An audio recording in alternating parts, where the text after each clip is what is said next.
Assalamu alaikum, hörmetli qarindoshlar. Tövende Xitoy tajovuzchilarining halol organ almashtiradigan doktorxonasining oshkorlanganligi to'g'risida qisqacha tushuntirish bermoqchiman. Bu doktorxona Beijing Tongshan-Tang doktorxonasi deyildi ekan.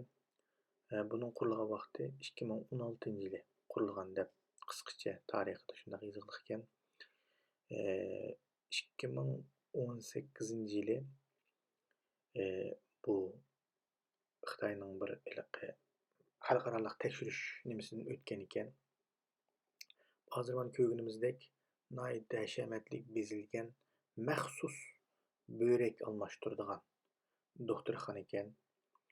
Bu doktorxonaning asli nimasi Xitoyning Zhongyichi davolashni asos qilganligi ma'lum, ammo hozir maxsus shaklda mushu halol organ deb mushu musulmon davlatlardan keladigan bemorlarga maxsus shaklda nim berayotganligi, e'lon berayotganligi va shunda tashviq qilayotganligi ma'lum.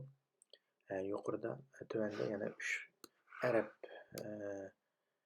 tilida 3 bemorning o'zining saqlash ahvolini tushuntirgan nimasini anglaymiz.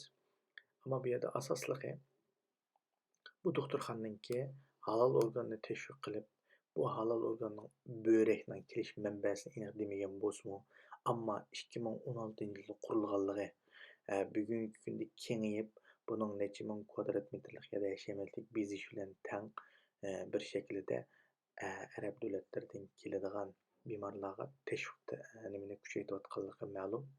Shuna qarindoshlar, bizning vatandan kelayotgan ma'lumotlarda izchil turda, ya'ni organlarni oladigan, hattoki turmalargami nimani o'rlashtirganligi, operatsiya bo'limlarini o'rlashtirgan hammamizga nima emas, yoshirin masala emas. Andan keyin aerodromlarda maxsus shu ichki organ yutkash kanallarining barpo qilinganligi yillardan buyon ko'ryapmiz. Demak, bu yerga keladigan börekning kelish manbasiniki nereden ekanligini, yani bizning Uyg'urlar turmadagi jazolarga turmadagi Uyg'urlarnikini asos qilayotganligi bu yerda aniq isbotlab gavdalanmasmi, lekin bu yerdagi shirkatlardan, bu yerdagi qilinayotgan xizmatlardan biz buni ko'rib yetalaymiz qarindoshlar. Bundan keyin bu xabarlar chiqqandan keyin texmo to'liq shaklda bu masalalarni oydinlashib qilishi mumkin. Shuning uchun men buni ovozli shaklda kirishtirib yo'lladim qarindoshlar. Buni keng doirada har xil tillarga aylantirib taqib qo'yishinglarni umid qilaman. اوكي تمام. أنا محمد عباس، تعالج الآن في المستشفى، مستشفى جيد جدا، وتشعر بأنك في البيت، يعني ما كأنك في مستشفى. المستشفى ممتاز. أنا الآن صار لي في المستشفى حوالي أسبوعين. الأسبوع الأول أخذت فحص في تحسن كبير، واليوم أخذت فحص ثاني، وإن شاء الله تكون النتيجة جيدة. المستشفى مطمئن والعلاج فيه جيد. شكرا لك. هذا مستشفىنا. نسبة الكرياتين عندي تقريبا 450، الآن 300. أشعر بتحسن. عملت الخلايا الجذعية. أنا متفائل جدا بالعلاج هنا. بالإضافة إلى هناك أمور كثير تحسنت في وظائف الكلى، تنشطت بفضل الله ثم بفضل هذا المستشفى. الحمد لله الحمد لله. أشكرك جدا. عفوا. أوكي. أتمنى لك تتشافي. الحمد لله. بإذن الله. خلاص.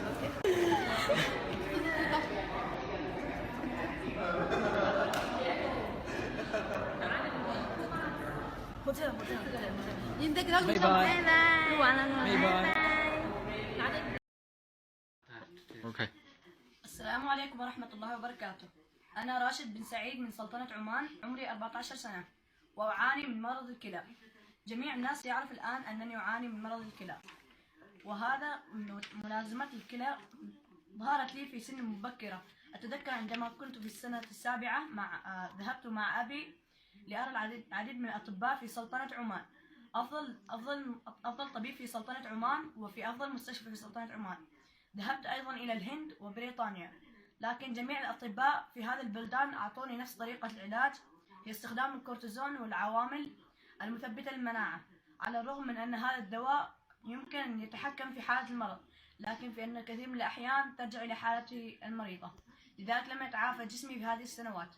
فيما بعد علمت أن العلاج الطبي الصيني في بكين لأمراض الكلى المزمنة بتأثير علاجي جيد جدا. أنا توكلت على الله وجئنا إلى مستشفى تونغ شانغ تانغ للطب الصيني التقليدي في بكين، وبعد فترة قصيرة مدتها 14 يوم من العلاج تم تخفيض البروتين في البول من 11.86 جرام من دخول المستشفى إلى 0.17 جرام في البول. البروتين النوعي أيضا بداية الدخول كان 3+، أصبح 0. كان هذا مستحيل تحقيقه.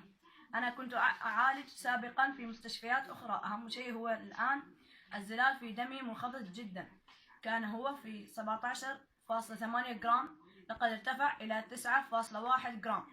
التورم في جسمي هو قد الآن اختفى تماما.